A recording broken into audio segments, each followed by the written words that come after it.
자연은 곧 하나님의 말씀이자 하나님의 법칙이고 또 하나님의 말씀에 대한 주석이기도 합니다. 이 세상에 살고 있는 인간 중에 누가 하나님 나라에 가본 사람이 있습니까?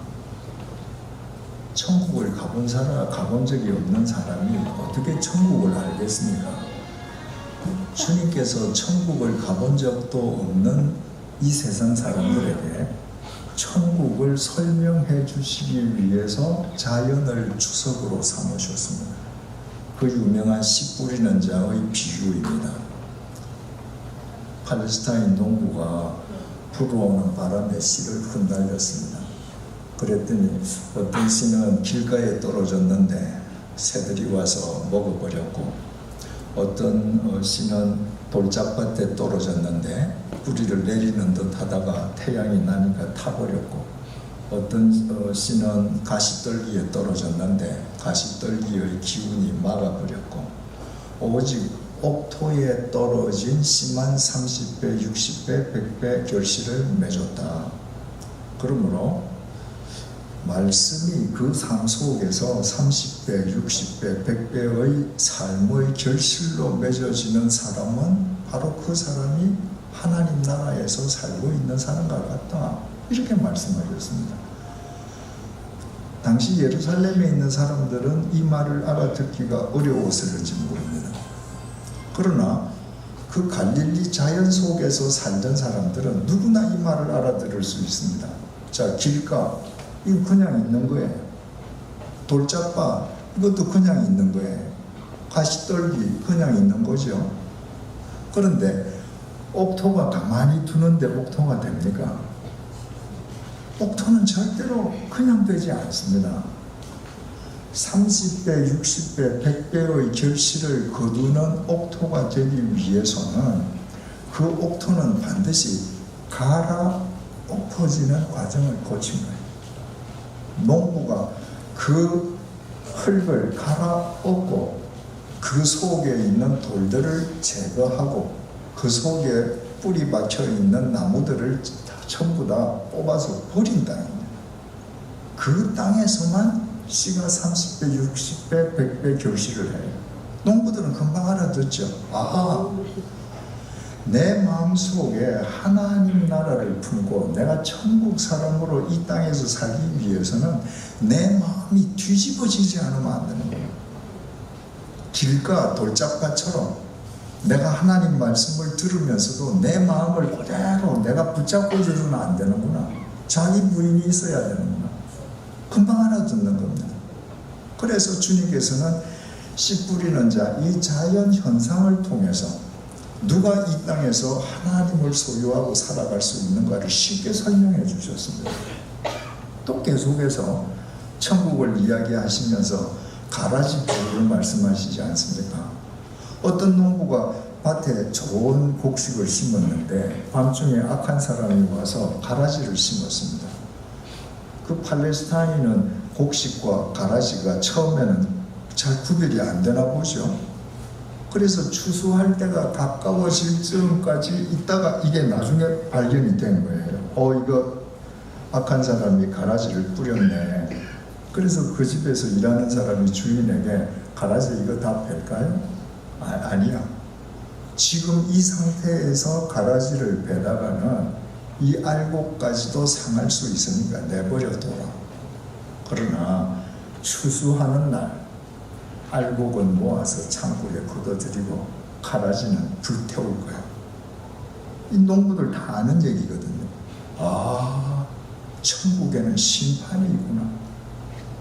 내가 밭을 갈고 내가 먹거리를 심고 재배하면서 여기에 해로운 것들을 내가 다 뽑아서 버리듯이 하나님 나라에도 반드시 심판이 있구나.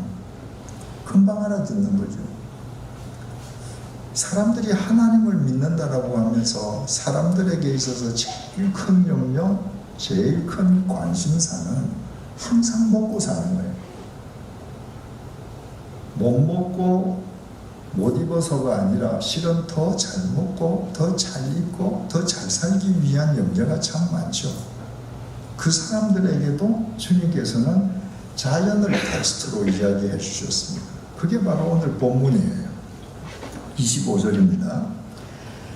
그러므로 내가 너희에게 이르노니 목숨을 위하여 무엇을 먹을까 무엇을 마실까 몸을 위하여 무엇을 입을까 염려하지 말라. 목숨이 음식보다 중하지 아니하며 몸이 의복보다 중하지 아니하냐. 여러분, 우리 목숨이 중합니까? 음식이 중합니까? 당연히 목숨이 중하죠. 우리 몸이 중합니까? 이 옷이 중합니까? 당연히 몸이 중요합니다. 그런데 하나님을 믿는 사람들이 하나님 앞에서 내 목숨을 어떻게 바르게 가꿀까? 내 몸이 어떻게 진리의 병기로 사용될 수 있게 할까? 고민하지 않습니다. 어떻게 좀 더 잘 먹고 많이 쌓아두고 어떻게 좀 더 잘 입고 어떻게 좀 넓은 집에서 살까? 그것 때문에 염려하는 거예요. 26절입니다. 공중의 새를 보라.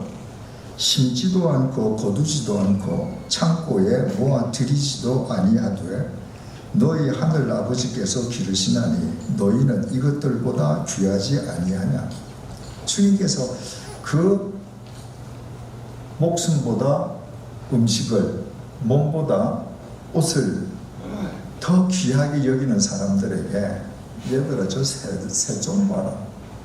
저 새가 너희들처럼 씨 뿌리냐? 저 새가 추수하냐? 저 새가 창고에 곡식을 쌓아두냐? 아니지 않냐? 그런데 하나님께서 시마다 때마다 철마다 다 먹이지 않냐? 근데 너희는 저 새보다 하나님께 더 중하지 않겠니?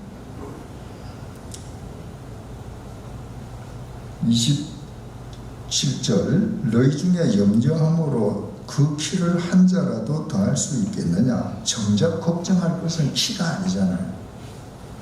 정작 염려할 것은 내 키가 몇 센치든지 내가 이 몸이 살아있는 동안에 내가 어떻게 하나님의 통로로 살아갈 것인가. 이것이 중요한데 사람들에게는 키 센티미터가 더 중요하단 말이죠. 28절 또 너희가 어찌 의복을 위하여 염려하느냐. 들의 백합화가 어떻게 자라는가 생각하여 보라. 수고도 아니하고 길쌈도 아니하느니라. 그러나 내가 너희에게 말하노니 솔로몬의 모든 영광으로도 입은 것이 이 꽃 하나만 갖지 못하였느니라. 얘들아 너희들이 어떻게 무엇을 입을까 더 잘 입을까 염려하냐. 저 공중에 저 들에 저 백합화를 한번 보거라. 쟤들이 수고하고 길쌈하냐? 안 하지 않니? 근데 내가 너희들에게 말하거니와 솔로몬의 옷도 저 백합화의 영광 견주지 못한다. 오늘 있다가 내일 아궁이에 던져지는 들풀도 하나님께서 이렇게 입히신다면 하물며 너희이겠냐. 믿음이 좋은 자들아. 우리는 이 구절을 보면서 선뜻 납득하기 어려울 때가 있습니다. 우리나라에서 백합화는 귀한 꽃이잖아요. 백합화는 오늘 있다가 내일 아궁이에 안 던져집니다. 정말 품위 있게 생긴 꽃이거든요. 고귀하거든요. 그래서 그 백합화는 사람들이 집에 화병에 넣으면 그게 시들 때까지 물 주고 그대로 간직하지 않습니까? 그런데 주님께서 오늘 있다가 내일 아궁이에 던져질 들풀도 왜 풀을 얘기하시면서 그렇게 고결한 백합화 얘기를 하셨을까? 우리 한글 성경을 보면 이해 안 되는 것이 있습니다. 그런데 주님께서 이 말씀을 하실 때 헬라 말로 크리논이라고 하셨는데 이 이스라엘 팔레스타인의 크리논 백합화는요 우리나라의 백합화가 아닙니다. 거기에서 말하는 백합화는 지천에 피어있는 들풀입니다. 색깔이 빨갛습니다. 그러니까 백합화처럼 안방 이 장식품이 아니고 아무도 꺾어가지도 않아요. 꼭 우리나라로 따지면 민들레입니다. 여러분 봄에 민들레를 꺾어다가 안방에 꽃병에 꽂아두는 사람이 있습니까? 거의 없죠. 왜? 민들레는 지천에 피어 있거든요. 바로 그 꽃을 얘기합니다. 자, 저 지천에 피어 있는 저 백합화, 더 쉽게 주석을 가해서 저 민들레 좀 봐라. 저 민들레 제가 수고하고 길쌈하니? 사람들이 뽑고 뽑지 않니? 그런데 제가 피어난 저 아름다운 저 자태를 한번 봐라. 솔로몬의 옷이 못하냐. 그런데 여러분, 솔로몬은 그야말로 부귀영화의 대명사인데 그 솔로몬이 왕궁에서 입었던 옷은 그야말로 금수도 놓여 있을 것이고 얼마나 화려하겠습니까? 이 들풀이 솔로몬 옷하고 견질 수가 있겠습니까? 제가 재작년 11월 18일 날 낙향한 이후에 작년 1년 동안은 무척 바빴습니다. 그래서 작년은 봄이 되었는데도 그 봄을 피부적으로 느끼지를 못했습니다. 그런데 올해 이제 이 코로나19가 터져서 3월달부터 모든 스케줄이 다 취소가 되어서 3, 4, 5, 3개월 동안 집에서 이제 모처럼 쉬게 되었습니다. 여러분, 마당에 나가서 들풀이 있는데 예전에 늘 서울에서도 그런 들풀은 많이 보지 않습니까? 근데 그 들풀을 보는데 분명히 겨울에는 아무것도 없던 땅이었는데 그냥 여기저기서 들풀이 솟아나 있는데 온 천지에 생명이 충만한 거예요. 내가 그 생명 한가운데 서 있는 겁니다. 근데 어느 날 하늘에서 햇빛이 비쳐서 그 들풀, 그 잡초들 풀에 쫙 비쳤습니다. 그 풀들이 햇빛을 반사하는데 그 색이 얼마나 황홀한지 주님의 말씀이 그냥 들리는 거예요. 오늘 있다가 내일 아궁이에 던져지는 들풀도 이렇게 눈부시게 하나님의 빛으로 치장시켜 주시거늘 하물며 제철아 너희가 보냐. 그러니까 주님에게 있어서는 이 모든 자연이 하나님의 말씀이고 하나님 말씀 주석인 거예요. 그러면서 매일매일 하나님을 믿는다고 하면서도 일상 삶의 염려에 갇혀 있는 사람들에게 너희들 좀 생각하여 보라. 카타만다노 깊이 생각해봐.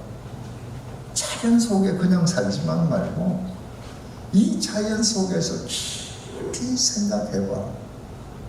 하나님께서 너희들을 얼마나 사랑하시고 하나님께서 너희들을 어떻게 기르시고 하나님께서 너희들을 어떻게 책임져 주시고 하나님께서 너희들에게 무엇을 말씀하시는지 매일 깊이 심사숙고해봐라.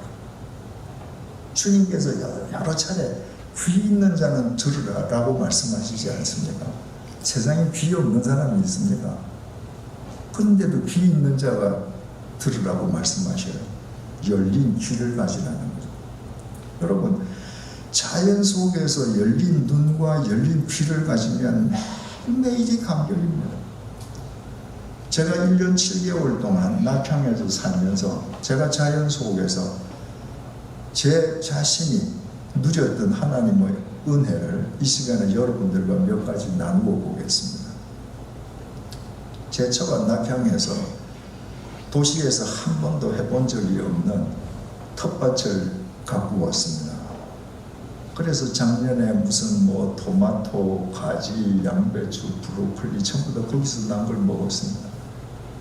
그 제가 제 처한테 참 당신 수고 많았다고 그랬더니 제 처가 이렇게 얘기를 해요. 아이 내가 수고한 것보다도 나는 사실은 수고 별로 한 것 없고 그래서 내가 크게 한 일이 있다면 물 준 것밖에 없다. 물이 다 했다. 내가 물만 줬는데 텃밭에서 토마토가 올라오더라. 가지가 올라오더라. 제가 그 얘기를 들었는데 그 다음 날부터 물컵 속에 있는 물을 보면 물이 아니고 그 물컵 속에 토마토가 있는 거예요. 그 물컵 속에 가지가 있는 겁니다. 그 물컵 속에 양배추가 있어요. 그 이후로 하늘에서 비가 떨어집니다. 하늘에서 토마토가 떨어집니다. 하늘에서 가지가 떨어집니다. 하늘에서 브로콜리가 떨어지는 겁니다. 도시에서는 한 번도 느낀 적이 없습니다. 여러분, 이스라엘 백성들이 40년 동안 광야 생활을 하는데 매일 하늘에서 만나가 떨어져요.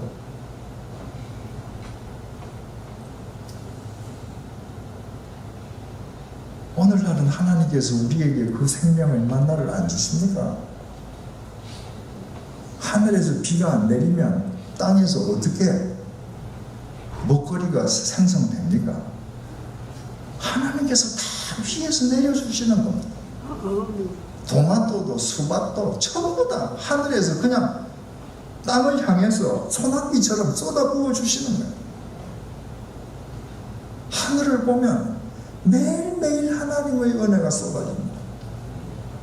그래서 사도 바울이 평생 돈을 벌었습니까? 그 사람이 한 평 땅이 있었습니까? 그 사람에게 적금이 있었습니까? 아무것도 없었습니다. 그런데 사도 바울이 고린도전서 15장 10절에서 내가 나 된 것은 하나님의 은혜로 된 것이라. 오늘도 매일매일 하늘에서 하나님께서 떨어뜨려 주시는 하나님의 은혜 속에서 내가 숨쉬고 살아가는 거예요. 그 하나님의 은혜를 보고 내가 살아가면 세상에 범사에 감사하지 않을 게 어디 있겠습니까? 하늘에서 토마토가 떨어지는데 제가 오늘 아침에 오늘 이 예배와 집회를 위해서 교회에서 마련해 주신 숙소에서 자고 일어나서 옷을 입고 머리를 빗으면서 제 처한테 이렇게 얘기했습니다. 제가 예전에 굉장히 머리에 숱이 많았습니다. 얼마나 숱이 많은지 제가 샤워를 하고 나서 제일 시간 많이 걸리는 시간이 머리 말리고 머리 드라이어 하는 거예요. 그런데 약 3년 전부터 이 심한 류마티즘에 걸려서 약 3년 정도를 지금 그 독한 약을 먹고 있으니까 머리가 많이 빠졌습니다. 예전에 한 4분의 1도 안 되는 것 같습니다. 그래서 제가 아침에 제 쳐보고 야, 이렇게 머리가 빠지고 나니까 드라이어 안 해도 참 편하다. 제가 그랬습니다. 그랬더니 제가 진짜 범사에 감사하지 않을 일이 없다. 여러분, 하늘을 눈을 들어서 위를 쳐다보세요. 지금도 은혜가 쏟아지고 있습니다.